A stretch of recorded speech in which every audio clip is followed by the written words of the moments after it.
So if we come over here, we can have a look at our two newer tanks. These two are the same principle as the copper tanks over there, but they're stainless and enclosed. This is William and Catherine, installed at the same time they got married. We can see we've got some fermentation going on here. This is 3Bs in here. It's been in here a couple of days. And if you look carefully, you can see this is the yeast coming off the top. What we've got on the top here, this white foam, that's pure yeast. That's fermented and created alcohol and carbon dioxide, but secondary to that job is growth. You get new yeast every time you ferment beer. That new yeast then rises to the top with ale strains of yeast and creates this lovely thick foamy layer of brand new yeast. What we can do is we take that off the top, we can pump it off the top, put it into our fridge, and then we can reuse that. So it's a constant process of reuse, and then the yeast is ongoing. So what we need to do at this point though is we need to manage it and look after it. So we go into our lab and we have a look down the microscope. So if we go over here, we can have a look. This is where we do all of our quality control, which is an essential part of the whole process. All the way through the brewing process, as we've been through up to this point,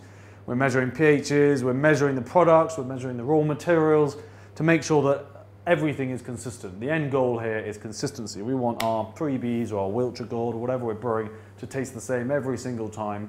So the drinker at the end line gets the same experience with that really high quality, delicious beer. To do that, you monitor it. So we've got microscopes here, we've got pH analysis, we've got attenuation limits.